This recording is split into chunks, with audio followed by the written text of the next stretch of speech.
السلام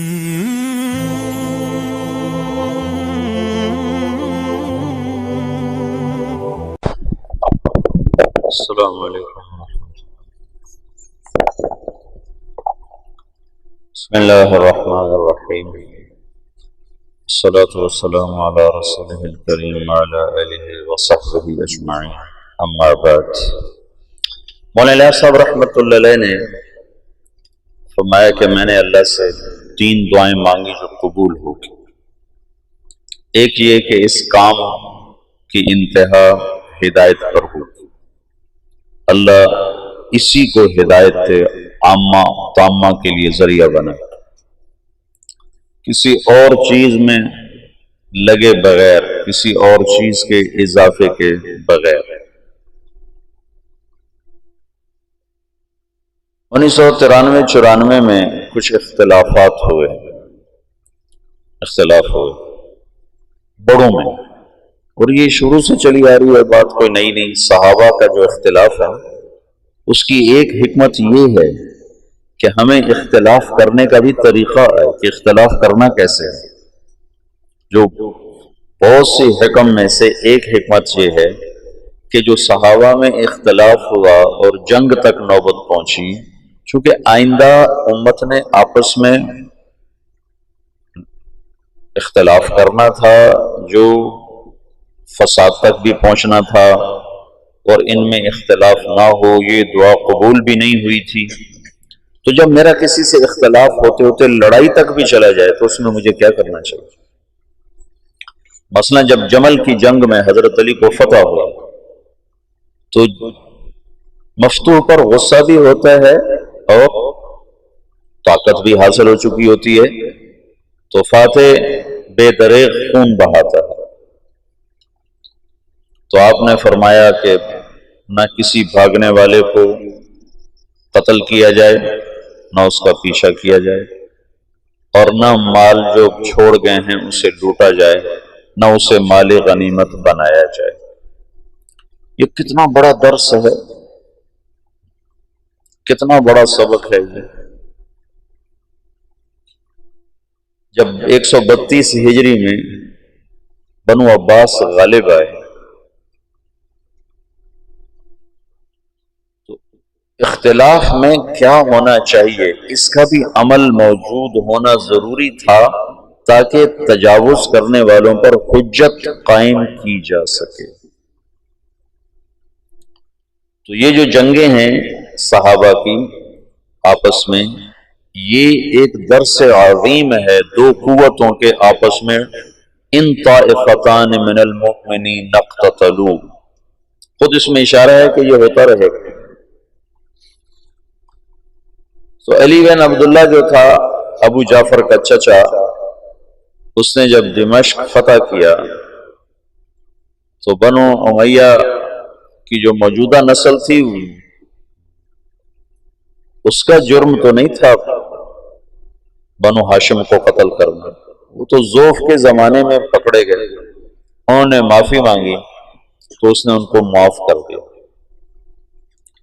پھر ایک شاعر آیا اور اس نے آ کر امام زید بن زین العابدین کے قتل کا واقعہ اشعار میں بیان کیا، جو ہشام کے زمانے میں شہید کیے گئے، پھر ان کی لاش کو سولی پہ لٹکایا گیا۔ تو یہ حضرت زین العابدین کے بیٹے ہیں، ان کی والدہ سندھی تھی، سندھ کے لونڈیوں میں وہ آئی تھیں، اس سے وہ تھے۔ تو جو زیدی شیعہ ہیں جو یمن میں ہیں، وہ امام زید کے پیروکار ہیں، وہ صحابہ کو برا نہیں کہتے، اور اہل سنت والجماعت کے قریب ترین ہیں، قریب ترین، زیادہ سے زیادہ ان پر فسق کا حکم لگتا ہے یا مبتدع بعض چیزوں۔ اس نے وہ واقعہ اشعار میں جو بیان کیا تو 50 نوجوان تھے بنو امیہ کے اس وقت علی بن عبداللہ کے دسترخوان پر مدعو، تو اس نے ایک دم ان کے قتل کا حکم دیا، پھر ان کی لاشوں کو جوڑ دیا، پھر اس کے اوپر دسترخوان بچھایا، پھر ان کی لاشوں پہ بیٹھ کے کھانا کھایا، اوروں کو بھی بٹھایا، خود بھی۔ نیچے ابھی کچھ مرے تھے، کچھ میں جان رمق واقعی تھی، وہ سسک رہے تھے، کراہ رہے تھے، اور وہ اوپر دسترخوان بچھا کے کھانا کھاتا رہا اپنے شرکاء کے ساتھ۔ حمص جب فتح کیا بنو عباس نے، تو ان کا جو سالار تھا وہ شہر میں داخل ہوا، تو رات کو گھر گھر سے رونے کی آواز آ رہی تھی۔ اس نے کہا یہ کیسی آواز ہے؟ کہ جن کے افراد جنگ میں قتل ہوئے، ان کے بچے بیویاں مائیں رو رہی ہیں، کہ ان کا رونا بھی بند کیا جائے۔ تو اس نے ہر گھر میں گھس کر اس کے سپاہیوں نے عورتوں کو بھی قتل کر دیا، بچوں کو بھی قتل کر دیا، ماؤں کو بھی قتل کر دیا، بیویوں کو بھی قتل کر دیا۔ اب یہ پکڑے جائیں گے کہ ان کو معلوم تھا کہ جب آپس کا اختلاف ہو تو کہاں تک تلوار چلتی ہے۔ حجت قائم کر دی گئی۔ یہ حجت نہ ہوتی تو پھر کوئی کتنا بھی دور جا سکتا تھا۔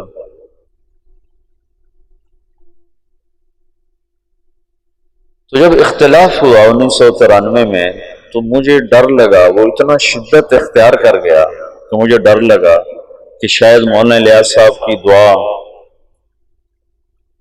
کی قبولیت ہے کہ نہیں ہے کہ نہیں ہے۔ لیکن اللہ نے اس فتنے کو ایسے ختم فرمایا، وہ دعوت کی محنت کو پھر ایسے اٹھایا کہ جیسے اختلاف ہوا ہی نہیں تھا۔ دوسری دعا یہ مانگی کہ اس کی شکل کوئی نہ تبدیل کر سکے، جو کرنا چاہے گا نہیں کر سکے گا، یہ اسی شکل کے ساتھ چلے۔ کل بات میں نے کی تھی کہ کچھ اوامر اپنی شکل کے ساتھ منسوس ہیں اور کچھ اپنی ذات کے ساتھ منسوس ہیں، شکل کے ساتھ نہیں۔ جیسے فَاسْأَلُوا أَهْلَ الذِّكْرِ إِن كُنتُمْ لَا تَعْلَمُونَ وَتَعَاوَنُوا عَلَى الْبِرِّ وَالتَّقْوَى وَلَا تَعَاوَنُوا عَلَى الْإِثْمِ وَالْعُدْوَانِ، اور ایسے بے شمار۔ طلب العلم فریضۃ، کیسے کیا جائے شکل موجود نہیں۔ ویسے بھی جو لفظ سبیل ہے وہ الف نام کے بغیر ہے، فمن شاء اتخذ الی ربہ سبیلا، یہ قرآن میں 2 دفعہ ہے۔ ان هذه تذکرہ فمن شاء اتخذ الی ربہ سبیلا، ایک دفعہ سورہ مزمل میں ہے اور ایک دفعہ غالباً مدثر میں ہے، نہیں اس میں دہر میں ہے، سورہ دہر میں ہے۔ تو سبیل کا جو لفظ ہے یعنی وہ راستہ جو اللہ تک پہنچائے، یعنی وہ جہد۔ ویسے تو نماز، روزہ، حج، زکوٰۃ یہ اعمال ظاہر ہیں جن کے ذریعے سے آدمی اللہ کو پاتا ہے۔ محنت کا وہ طریقہ جس سے یہ اعمال زندگی میں آئیں اور اللہ کی پسندیدہ زندگی انسان اپنا لیں، وہ ایک نہیں ہے، کئی ہیں۔ فمن شاء اتخذ الی ربہ سبیلا، اگر اس پر ہوتا السبیلا تو پھر ایک ہی راستہ تھا، جب ہو گیا سبیلا تو راستے مختلف ہو گئے۔ جب میں نے 1999 میں یہ شروع کیا یہ طرز تعلیم، تو میرے ساتھیوں نے میرے اوپر بڑے اعتراض کیے کہ یہ سلف کے راستے سے ہٹ کر ہے۔ تو میں نے ان سے کہا، اللہ کے نبی نے کہا ہے من سلک طریقا یلتمس فیہ علما، تم طریق پر الف لام لگا دو تو پھر ایک ہی راستہ ہے، اور اگر شارع نے خود الف لام نہیں لگایا تو یہ اس بات کی طرف اشارہ ہے کہ علم لینے کے لیے ایک راستہ نہیں ہے، بے شمار راستہ۔ ہاں یہ شرط ہے کہ وہ علم تک پہنچائے، صحیح، یہ شرط ضروری ہے، کہیں اور لے کے چلا جائے تو پھر تو ہلاکت ہے، لیکن وہ علم تک پہنچا رہا ہے تو وہ طریق کے عموم میں داخل ہے۔ من سلک طریقا فمن شاء اتخذ الی ربہ سبیلا، سبیل کا جو عموم ہے اس میں ہر وہ جہد جو اللہ سے ملا دے، قواعد شرعیہ سے ٹکراؤ نہ ہو، اصول دین سے ٹکراؤ نہ ہو، تو وہ سبیل کے عموم میں داخل ہے، عموم میں داخل ہے۔ چونکہ یہاں اجتہاد چلے گا، اجتہاد و استنباط پھر نتیجے کے ساتھ مربوط ہوتا ہے کہ اگر وہ نتیجہ دے رہا ہے جس کے لیے یہ اجتہاد کیا گیا تو اس کا مطلب ہے یہ صحیح ہے۔ چند دوائیں ہیں وہ ایک مریض کو کھلائی جاتی ہیں، ان میں سے ایک دوا جب نفع دیتی ہے تو از خود یہ بات متعین ہو جاتی ہے کہ یہی دوا اس کے لیے مفید اور انفع ہے۔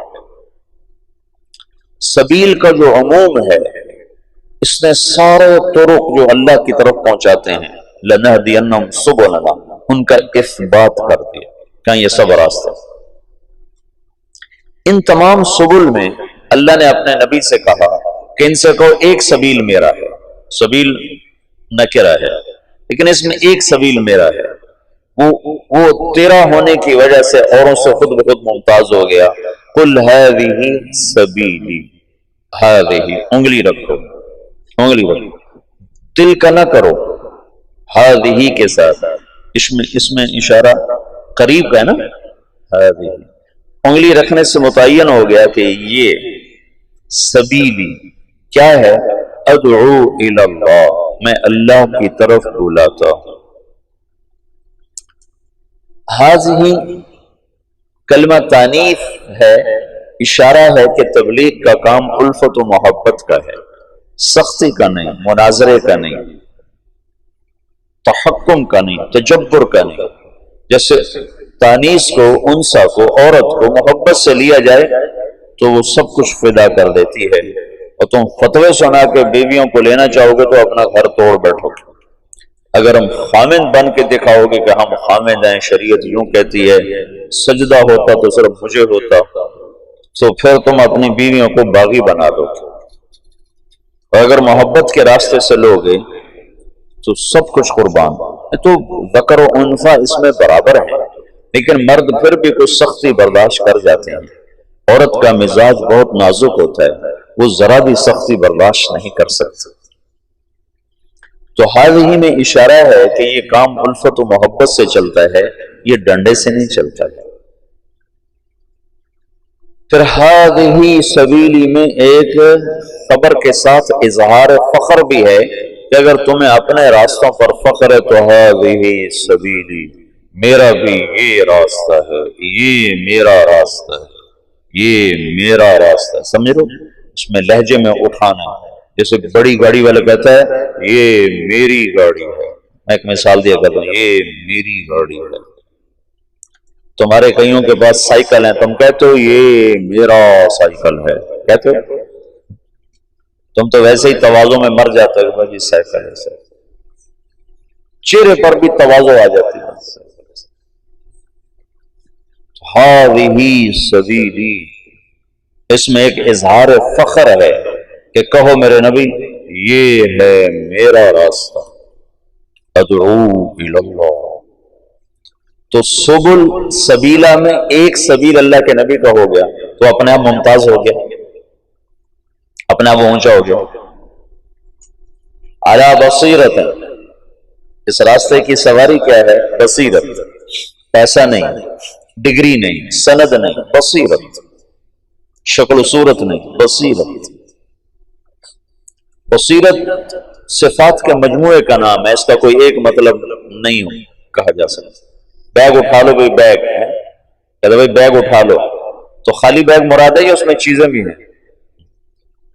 خالی بیگ کو لے کر کیا کرو گے چلے میں؟ بھائی ایک بیگ بھی ساتھ لے لو، ہم کہتے ہیں بھائی ایک بیگ لے لو، تو بیگ سے مراد ہے کہ خالی بیگ اٹھا کے چل پڑو۔ بیگ کے لفظ میں ساری چیزیں آ گئیں خالی بیگ کہنے سے۔ بصیرت یہ 6 نمبر کا مجموعہ بصیرت، یہ 6 صفات اور جتنی صفات ایمان ہیں ان سب کے مجموعے پر بصیرت کا لفظ میرے خیال میں آنا چاہیے۔ علی بصیرت، کہ اس راہ کا جو مسافر ہے اس کی سواری پیسہ نہیں، ڈگری نہیں، اس کی سواری صفات ایمان ہے۔ پھر یا رسول اللہ آپ اکیلے ہو کر؟ نہیں، اکیلے نہیں، امت کو شریک کرنے کے لیے آنا کا اضافہ ہے۔ آنا جیسے ریلوے انجن آ کر ڈبوں کو پکڑتا ہے، اس میں ایک ہک لگا ہوتا ہے، وہ آ کر ایسے ڈبوں میں فٹ ہوتا ہے اور سارے ڈبوں کو کھینچ کے کراچی لے جاتا ہے۔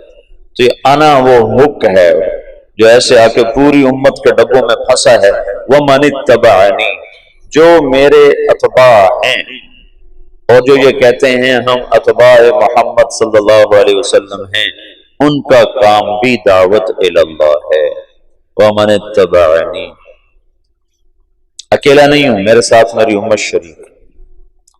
وَسُبْحَانَ اللَّهِ، پہلے اللہ یہاں لے گیا داعی کو، یہاں دعوت جیسا کام ہی کوئی، دعوت جیسی جہد ہی کوئی، کہ یہ نبیوں کا اور نبیوں میں آخری نبی کا بطور فخر و تباہی یتباہا بہی، یتباہا بہی، بطور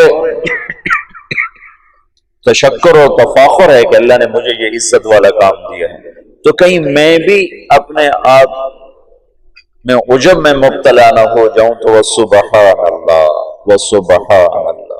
سبحان اللہ کا مطلب کیا ہے کہ یا اللہ تیری طرف بلانے کا حق کون ادا کر سکتا؟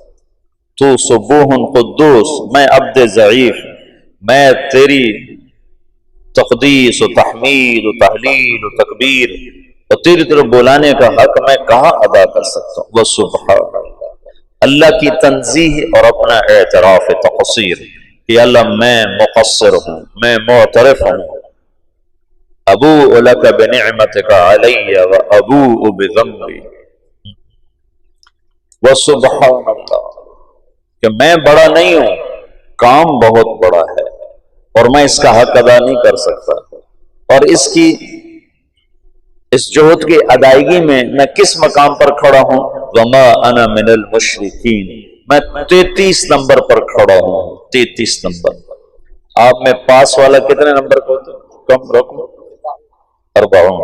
جو لڑکا 40 نمبر لیتا ہے وہ کوئی زیادہ خوش نہیں ہوتا ہے، نہ ہی اس کے استاد اس پہ خوش ہوتے ہیں، نہ وہ اپنی ذات میں خوش ہوتا ہے، نہ اس کے ساتھیوں میں وہ کو قابل فخر ہوتا ہے۔ ہمارے اسکولوں میں 33 نمبر ہوتے ہیں، 33 نمبر والا ایسا پاس ہوتا ہے کہ اسے پاس ہونے کی مبارکی نہیں دے سکتے، وہ مبارک ہو آپ پاس ہو، کہتے جو کی پاس ہے بس ایویں ہی ہوگا، نہ اس کو خوشی ہوتی ہے کہ میں پاس ہوا، اور نہ اس کے اہل کو خوشی ہوتی ہے کہ ہمارا بچہ پاس ہو گیا ہے۔ لیکن فیل ہونے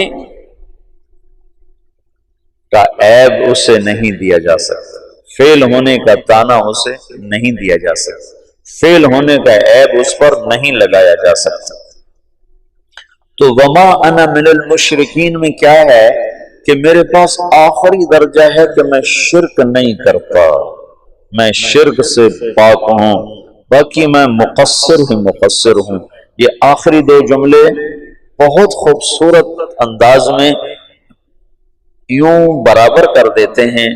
اوپر والا حصہ بہت اونچا تھا تو اس کو نیچے لانے میں اللہ نے دو جملوں کے ساتھ تم اپنی ہستی نہ بھولنا، اپنی حیثیت اوقات نہ بھولنا، تم تو یہ کہو وما انا من المشرکین کہ یا اللہ میرے پاس آخری درجہ ہے کہ میں شرک نہیں کرتا۔ ایک چودھری حاکم علی تھا چونیا کا، ہماری جماعت گئی چونیا تو لوگوں نے کہا اگر چودھری حاکم کو تبلیغ کرو تو پھر ہم جانے تبلیغ کا کام کوئی کام ہے۔ چودھری حاکم وہاں کا بڑا ذمہ دار اور ڈاکو رکھے ہوئے، چور رکھے ہوئے، چوریاں کروانیاں، ڈاکے ڈلوانے، زمینوں پہ قبضے، جائیدادوں پہ قبضے، ایسا تھا۔ جماعت بھیجی، انہوں نے پتہ نہیں کیا اس سے بات کی، وہ تیار ہو کے آ گیا، 6 فٹ سے زیادہ اس کا قد اور یہاں اس کا جسم، وہ بڑی بڑی مونچھیں، کھلا کرتا، کھلا تہمد اس نے پہنا ہوا، تو مسجد میں اس کو لے کر آئے۔ تو مغرب کے بعد بیان تھا تو مغرب سے پہلے وہ آیا، تو ایک طرف ہو کر میں اس کے ساتھ بیٹھا، تھوڑی اس سے بات شروع۔ میری بات سننے کے بعد غالباً اس کو کوئی ندامت ہوئی دل میں، تو وہ مجھ سے کہنے لگا مولوی صاحب وما انا من المشرکین، اس کو ایک واقعہ سے مزید واضح کرنے کی کوشش کر رہا ہوں۔ تو بڑے افسوس کے ساتھ کہنے لگا مولوی صاحب ایک میں شرک کوئی نہیں کیتا، باقی ہر عیب کر چھڑے، باقی ہر عیب کر چھڑے، ایک شرک کوئی نہیں کیتا۔ کوئی ساڑھی بھی بخشش ہے، کوئی ساڑھی بھی بخشش ہے وما انا من المشرکین کی جو کیفیت میں ہوتا ہے وہ متواضع ہوتا ہے، وہ جھکا ہوا ہوتا ہے، وہ پسا ہوا ہوتا ہے، وہ فخر نہیں کرتا ہے۔ تو سبل بے شمار، سبیل عام ہے، صرف اتنی شرط ہے اصول دین، اصول شریعت سے ٹکراؤ نہ ہو اور وہ اللہ تک پہنچائے، تو وہ سبیل کے عموم میں داخل ہے۔ ان میں ایک سبیل اللہ کے نبی کا ہے، ہذہ سبیلی ادعو الی اللہ، میں اللہ کی طرف بلاتا ہوں، میں اللہ کی طرف بلاتا ہوں۔ تو اب کیسے بلایا جائے یہ متعین نہیں تھا، کیسے بلایا جائے؟ ادعو الی ربک انک علی ھدی مستقیم، ادعو الی سبیل ربک انک علی ھدی مستقیم، ادعو الی ربک، ادعو الی سبیل ربک بالحکمت والموعظۃ الحسنۃ وجادلھم باللتی ہی احسن۔ کیسے کیا جائے؟ تو اللہ تعالیٰ نے مولانا الیاس صاحب پر ایک راستہ کھولا، ایک ترتیب کھولی، پھر اس کا نفع لوگوں نے دیکھا اور تاحال دیکھا اور مسلسل دیکھا۔ تو جب کوئی مؤسس کوئی چیز کو تاسیس کرتا ہے تو جانے کے بعد اس میں کانٹ چھانٹ ہونا شروع ہو جاتی ہے، اس میں بہت سی تبدیلی آ جاتی ہے۔ تو مولانا الیاس صاحب کو یہ ڈر تھا کہ اس میں کوئی مجتہد نہ آ جائے، مجتہد نہ آ جائے، تو ایک دعا یہ مانگی کہ یا اللہ اس میں کوئی تبدیلی نہ کر سکے۔ تو یہ دعا قبول ہوئی اور کہا کہ اس میں جو تبدیلی کرنا چاہے گا ہو نہیں سکے، ہو نہیں سکے۔ سب سے پہلے اس کی کوشش ہوئی مولانا یوسف صاحب کے، مولانا الیاس صاحب کے انتقال کے ساتھ ہی مولانا علی میاں رحمۃ اللہ علیہ جیسے علم کے پہاڑ، مولانا منظور نعمانی صاحب رحمۃ اللہ علیہ جیسے علم کے پہاڑ، دونوں حضرات کی میں نے زیارت کی ہے اور اللہ گواہ ہے جتنے بڑے وہ علم میں تھے اتنے ہی بڑے وہ تواضع میں تھے، ان کے چہرے پر ہی تواضع تھی۔ عجب، جس نے حضرت رائے پوری کی صحبت اٹھائی ہے اس کے اندر تواضع ایک وصف خاص بن کے ابھرا ہے۔ جب میں نے مولانا علی میاں کو دیکھا تو میں حیران ہو گیا، میں نے کہا یہ آدمی ہے جس کی دھوم سارے عالم میں مچی ہوئی۔ اگر مجھے کوئی بتاتا نہیں کہ یہ ہیں ابو الحسن علی تو میں کہتا ہے کوئی باہر سے دکاندار اٹھ کے آیا بیٹھا ہے کمرے میں۔ اتنا مطلب چہرے پر ہی ایسی تواضع، ایک آنکھ ان کی ضائع ہو گئی تھی پڑھ کے۔ تو یہ اتنے بڑے لوگ تھے اور مولانا یوسف صاحب رحمۃ اللہ ان کے مقابلے میں بہت چھوٹے تھے، عمر کے لحاظ سے نہیں، علم کے لحاظ سے۔ تو ان دونوں حضرات نے کہا یوں ہونا چاہیے، یوں ہونا چاہیے، یوں ہونا چاہیے۔ جہاں مولانا الیاس صاحب چھوڑ کر گئے ویسے ہی چلے گئے۔ تو یہ حضرات الگ ہوئے، ان کے الگ ہونے پر لکھنؤ میں کام رک گیا ایک عرصے کے لیے۔ تو ان حضرات نے منع کر دیا، نظام الدین خط لکھ دیا کہ یہاں جماعتیں نہ بھیجیں، ہم خود جماعتیں بھیجیں۔ پھر میں نے کل آپ کو سارا بتایا تھا، یاد ہے نا؟ مولانا عبدالباری ندوی کی بات بتائی ہے، یوسف کی بات چل رہی ہے، ہماری کیوں نہیں چل رہی؟ تو مولانا منظور نعمانی نے تو پھر واپسی کر لیا، رجوع کر لیا اور تائید بھی، اور اپنی تصانیف میں بھی اس کا تذکرہ کیا۔ اپنے یہاں تشریف لائے تھے، یہ جو کچہری بازار کی مسجد میں تشریف لائے اور بیان کیا۔ اس بیان میں لانے والے تھے ان کو جماعت اسلامی والے مفتی صحیح الدین کاکا خیل رحمۃ اللہ علیہ، بڑے نیک بزرگ تھے یہاں، یہ جو ہماری کچہری بازار کی مسجد ہے، جماعت اسلامی کے بڑے سرگرم آدمی تھے، بہت بہت بہت نیک آدمی، وہ لائے تھے۔ تو انہوں نے سارا بیان تبلیغ پہ کیا، سارا بیان۔ کبھی میں نے تو نماز بھی تبلیغی جماعت سے سیکھی، میں آج تک بھول نہیں سکتا کہ منظور نعمانی کہہ رہا ہے بھائی میں نے تو نماز بھی تبلیغ والوں سے سیکھی۔ میں التحیات للہ والصلوات والطیبات السلام علیک ایھا النبی ورحمۃ اللہ وبرکاتہ پڑھا کرتا تھا۔ تو ہمارا مذاکرہ ہو رہا تھا نماز کا، تو ایک ان پڑھ میواتی بیٹھا ہوا تھا، اس نے سنا تو اس نے مجھے کہا مولوی صاحب یوں نہیں پڑھتے، یوں پڑھتے ہیں التحیات للہ والصلوات والطیبات السلام علیک ایھا النبی ورحمۃ اللہ وبرکاتہ۔ مولوی صاحب ناراض نہ ہونا، یہ الف نہیں پڑھا جاتا جب اس کو اکٹھا پڑھتے ہیں، ہاں جب یہاں ٹھہر جاؤ تو پھر السلام علیکہ پڑھتے ہیں، لیکن اگر اکٹھا پڑھیں تو الف نہیں پڑھا جاتا۔ کہا بھائی میں نے تو نماز بھی تبلیغ والوں سے سیکھی۔ کہہ سکتے ہو تم تو بھی مولوی بھی نہیں، ویسے علامہ تو تم بنے ہوئے ہو، ہم علماء ہیں، ہم علماء ہیں۔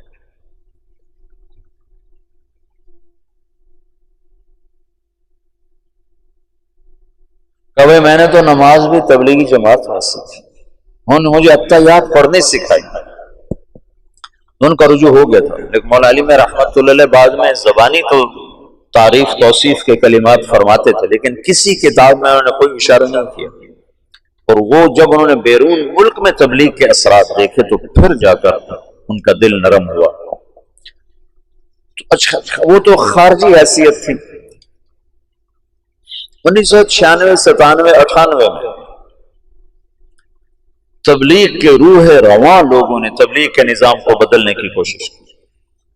روح رواں جن پر تبلیغ گھوم رہی تھی، جو وہ اور تبلیغ ایک ذات بن جائیں، ان لوگوں نے اس کو بدلنے کی کوشش کی اور سارا زور لگا دیا۔ تو پھر مجھے مولانا الیاس صاحب کی یہ بات یاد آئی کہ یہ کام میں کوئی تبدیلی کرنا چاہے گا تو ہو نہیں سکے گی۔ تو میں نے کہا اب تو ہو رہی ہے، اب تو امیر کارواں خود کر رہا ہے، اب کیسے نہیں ہوگی؟ اوہو، لیکن جیسے سپرنگ ہوتا ہے نا، اس کو جتنا کھینچو جب چھوڑو تو پھر واپس اپنی جگہ پہ چلا جاتا۔ تو کو 5-6 سال 96 97 98 99 2000 5 برس مسلسل پورا زور لگا کہ اس میں کچھ تبدیلی کی جائے، اجتہاد کیا جائے، یہ ٹھیک نہیں، یہ ٹھیک نہیں، یہ کیوں جائے، یہ کیا جائے، یہ کیا جائے، اور کرنے والے اعلیٰ سطح کے۔ تو وہ اس بندے الیاس کی دعا قبول تھی، اس کو اللہ نے اسی نہج پر رکھا، تو وہی گشت ہے، وہی تعلیم ہے، وہی بیان ہے۔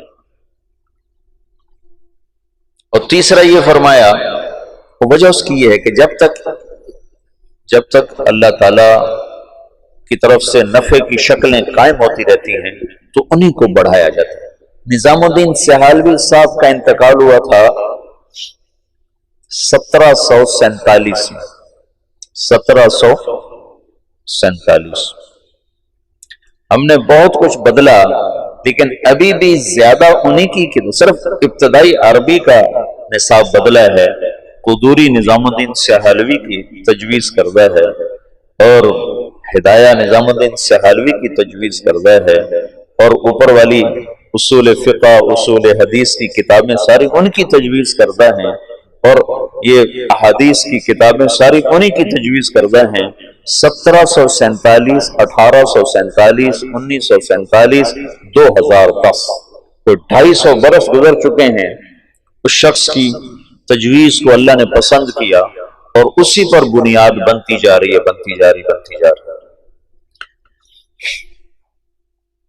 تو جب تک کوئی چیز نفع پہنچا رہی ہوتی ہے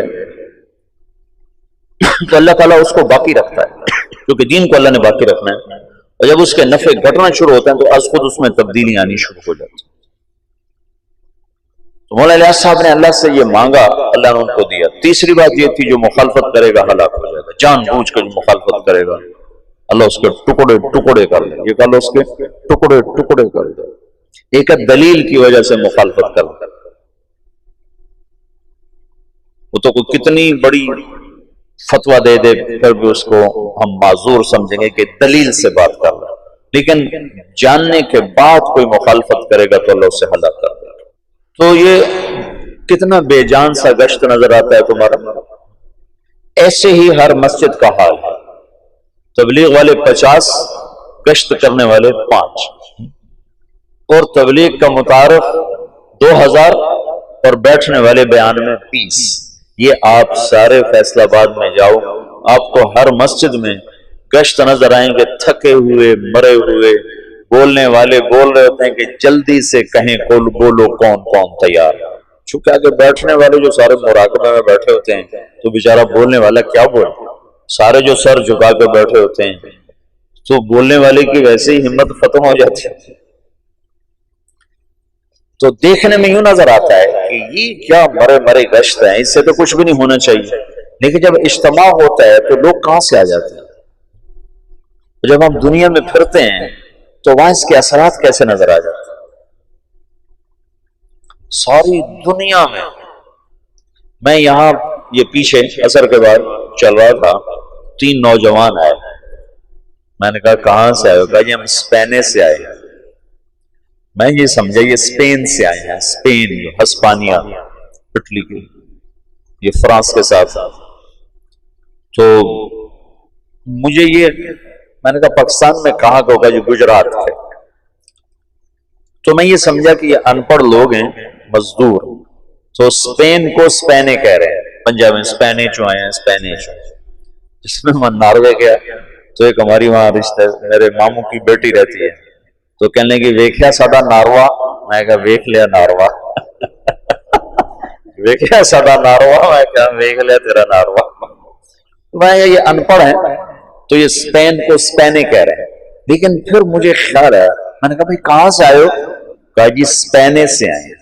پھر ان کا اسپینے سے، پھر مجھے شرم آئی کہ میں ان کو ٹوکوں، پتہ نہیں یہ غلط کہ میں غلط۔ میں نے تیسری دفعہ کہا، میں نے کہا کہاں سے آئے ہو؟ تو وہ سمجھ گئے کہ ان کو پتہ نہیں چل رہا، تو کہنے لگے مولانا صاحب اسپینے ایک جزیرہ ہے جو جاپان سے بھی اوپر ہے، جاپان کے اوپر امریکہ کے تابع، اور وہاں سے آئے ہیں، وہاں سے جاپان سے 3 گھنٹے کی فلائٹ ہے۔ تو میں نے کہا ادھر کدھر آ گئے؟ میرے پاس کیسے آ گئے؟ کہا جی آپ کی کیسٹیں وہاں بھی چل گئی۔ ادھر کیسے چل گئے؟ کہا ادھر تبلیغ کا کام ہو رہا ہے۔ میں نے کہا وہاں کون پہنچ گیا؟ پاکستان سے۔ تو میں آج پہ ایک دفعہ اسپینے کا نام سن رہا ہوں۔ کہا جی آسٹریلیا سے جماعتیں پہنچی وہاں چلے چلے، کیونکہ آسٹریلیا وہاں سے قریب ہو جاتا ہے، آسٹریلیا سے وہ جزیرہ کو 4 گھنٹے کا جہاز بن جاتا ہے۔ کہا جی آسٹریلیا سے جماعتیں ہمارے پاس آئیں، ہماری ساری راتیں کلب میں گزرتی تھی، ناچ گانے میں گزرتی تھی، اور وہاں بہت بڑی جامع مسجد ہے، اور اس میں کوئی 1 لاکھ کی آبادی ہے، 10-15 ہزار مسلمان ہیں۔ اب ان کی راتیں کلب کی بجائے مسجد میں گزرتی، اور ہمارے امام صاحب ہیں بنگالی، وہ کہیں سے آپ کی کیسٹیں لائے تھے جب بنگلہ دیش گئے تھے، تو اس کے بعد سے آپ کی کیسٹیں وہاں بہت چل رہی ہیں، اور آس پاس جتنے جزیرے ہیں سب میں تبلیغ کا کام ہو رہا ہے۔ اب بتاؤ کوئی مدرسہ یہاں تک پہنچ سکتا ہے؟ کوئی خانقاہ یہاں تک پہنچ سکتی؟ اور دیکھنے میں یہی گشت تمہیں نظر آ رہے ہیں، تم بادیوں نظر میں دیکھو گے تو کہو گے یہ کیا ہے؟ خود اپنے آپ کو بھی کئی دفعہ خیال آتا ہے، لیکن جو چیز اللہ کے ہاں قبول ہو جاتی ہے اس کے اثرات بارش کے قطروں کی طرح آہستہ آہستہ آہستہ پڑتے رہتے ہیں اور بات آگے چلتی رہتی ہے۔ تو سارے عالم کے انسانوں تک اللہ تعالیٰ نے اپنے پیغام کو پہنچانے کی ایک شکل قائم فرما دی۔ تو میرا یہ جی چاہتا ہے کہ تم انشراح صدر کے ساتھ اس میں چلو۔ یہ صفات کو سیکھنے کی محنت ہے۔ اگر تو تبلیغ کا کام صرف تقریر کی محنت ہے پھر تو تم میں سے کسی کو جانے کی ضرورت نہیں۔ اگر معلومات کی محنت ہو پھر بھی تمہیں جانے کی ضرورت نہیں کہ تمہیں تبلیغی معلومات ساری حاصل ہیں۔ تم 6 نمبر پر تقریر کر سکتے ہو، تم بعض بچے بہت اچھی کر سکتے ہوں، لیکن یہ ان 6 صفات کو اندر اتارنے کی اور پورے عالم میں پہنچانے کی محنت ہے۔ اور ابھی پاکستان میں بھی ایک بے بہاؤ خلقت ایسی پڑی ہے جو تبلیغ کے کام سے ناآشنا ہے، جنہیں پتہ ہی کوئی نہیں تبلیغ کیا کام ہے۔ اور سارا عالم تو پھر سارا عالم ہے، یہ ایک رخ۔ دوسرا رخ میری ذات سے متعلق ہے کہ میں خود ان ایمانی صفات میں آگے بڑھنا چاہتا ہوں۔ صرف میں تقریر کے لیے یقین کی کلمے کی بات کرنا تقریرا نہیں ہے، قلباً چاہتا ہوں نماز پہ صرف بولنا نہیں ہے، نماز پڑھنا چاہتا ہوں۔ علم پہ صرف تقریر نہیں ہے، علم کا تاثر چاہتا ہوں۔ ذکر پہ صرف بیان نہیں ہے، میں ذاکر بننا چاہتا ہوں۔ اخلاق پہ صرف گفتگو نہیں ہے، میں اخلاق والا بننا چاہتا ہوں۔ اخلاص کے صرف نقطے بیان کرنا نہیں ہے، میں مخلص بننا چاہتا ہوں۔ تبلیغ کی صرف قرآن و حدیث سے دلیل دینا نہیں ہے، میں تبلیغ والا بننا چاہتا ہوں۔ مولانا الیاس صاحب فرماتے تھے میں اس کام سے دو باتیں چاہتا ہوں، ایک اندر ایک باہر۔ اندر یہ چاہتا ہوں کہ اللہ پر مر مٹنے کے سوا ہر جذبہ ختم ہو جائے، اور باہر یہ چاہتا ہوں کہ اللہ کے نام کو لے کر دنیا کے آخری کنارے تک پہنچنے کی شکلیں قائم کی جائیں۔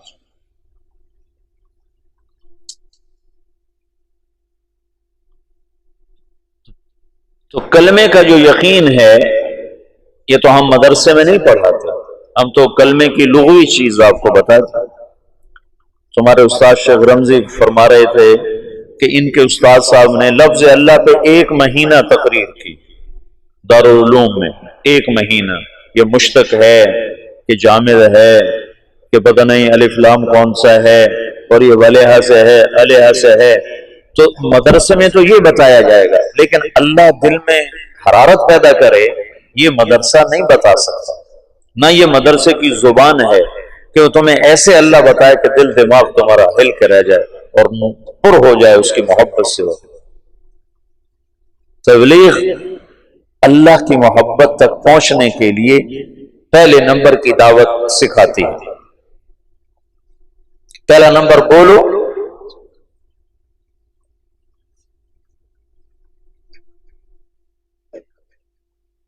اب بولنے میں تم انتظار کرو کہ میرا بیان رکھا جائے، اور میں تمہیں بار بار کہہ رہا ہوں بیان کے شوقین نہ بننا، ورنہ مجھے بدنام کرو گے۔ میں پہلے بدنام ہوں تبلیغ میں، تم اور نہ مجھے بدنام کرنا کہ تم بیان کے لیے آگے آگے ہو جاؤ کہ میرا بیان رکھو، میرا بیان، پیچھے پیچھے رہو، پیچھے پیچھے رہو۔ طے ہو جائے کرو، نہ ہو تو کوشش نہ کرو کہ میرا بیان ہو۔ ہاں انفرادی دعوت سارا دن دو۔ یہ ابھی آخری سال کے بچوں کو میں بتا رہا ہوں کہ جب میری شادی ہوئی تو اس کے بعد رائمنڈ جانا مجھے لگے جیسے میں تھانے پہنچ گیا، دل ہی نہ لگے، اتنی وحشت ہو۔ گھر چھوڑنے کی وحشت میری ختم ہو گئی تھی جب میں 11 سال کا تھا، تو میرے ماں باپ نے مجھے لاہور داخل کرا دیا، تو وہ 2-3 سال میں روتا رہا گھر کی یاد میں۔ پھر میرا دل سخت ہو گیا، نہ ماں یاد آتی، نہ باپ یاد آتا، نہ گھر یاد آتا۔ لیکن جب شادی ہوئی تو پھر دوبارہ گھر یاد آنے لگا، بیوی یاد آنے لگی۔ تو میں جب فیصل آباد سے رائمنڈ جاتا تھا تو میں اپنا علاج کرتا تھا، اپنا علاج میں مسجد میں چلا جاتا، اور میرا دل نہیں کر رہا ہوتا تھا میں کسی سے بات کروں، اور میرا دل نہیں کر رہا ہوتا تھا کہ میں کسی کے ساتھ بیٹھ جاؤں، لیکن میں زبردستی اپنے آپ کو مسجد میں لے جاتا۔ اس وقت میں اتنا مشہور نہیں تھا تو مجھے بیٹھنا کوئی مشکل نہیں تھا، تو میں کسی کونے میں بیٹھ کر ایک آدمی کو پاس بٹھا کر اس کو دعوت دینا شروع کر دیتا، پھر وہ اٹھا، پھر دوسرے کو اس دعوت دینا، وہ اٹھا، میں کوئی 2-2.5 گھنٹے دعوت دیتا تھا، تو میرے دل پر جتنا گھر کا تاثر ہوتا تھا وہ ظاہر ہو جاتا تھا۔ پہلے نمبر میں یہ موضوع ہے کہ میں اپنا یقین بدلنا چاہتا ہوں۔ یقین بدلنا ہے، صرف تقریر کا معنی یقین بدلنا ہے۔ یقین مثل خلیل آتش نشینی، یقین اللہ مستی خود گزینی، سنے تہذیب حاضر کے گرفتار، غلامی سے بتر ہے بے یقین۔ یقین بدلنا ہے تو اس کو سنو سناؤ، سنو سناؤ۔ جب بیان ہو تو بیان بھی کر دو، لیکن بیان کی تمنا نہ کرو، خدمت کی تمنا کرو، جی مجھے لگاؤ خدمت، چاہے روز لگاؤ۔ جب میں ایسا مشہور نہیں تھا تو میں خدمت کرتا تھا، عمومی گشت میں ضرور جاتا تھا، جب تک لوگوں نے مجھے تنگ کرنا نہیں شروع کیا میں عمومی گشت میں نے نہیں چھوڑا۔ وہ پھر یوں ہونے لگا کہ میں گشت میں نکلتا تو 50 آدمی صرف مجھے دیکھنے کے لیے ساتھ چل پڑتے تھے، تو پھر مجھے مجبوراً عمومی گشت چھوڑنا پڑا، ورنہ میں نے گشت نہیں چھوڑا۔ تبلیغ کا کام بولنے میں جلدی آ جاتا ہے، کرنے میں جلدی آ جاتا ہے، کرنے میں جلدی آ جاتا ہے۔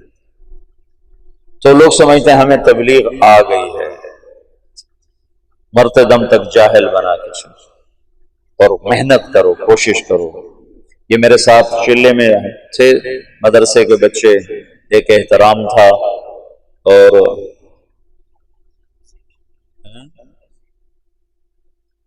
اور کون تھا، نہیں میرے چلے میں جب میں نے چلے لگا، کچھ تلمبے کے تھے، تلمبا جو مدرسہ ہے اس کے تھے، تو ہم گئے پاک پتن میں آج تک کبھی کوئی نقد آدمی لے کر نہیں آیا، اور ہم وہاں سے 70 آدمی چلے کے لے کر آئے، تو سارے رائمنڈ والے حیران پریشان ہو گئے، انہیں خیال ہے کہ شاید یہ جھوٹ بول کہ اتنا مبالغہ کر رہا کہ نقد سال والے اور نقد چلے والے، 3 چلے والے۔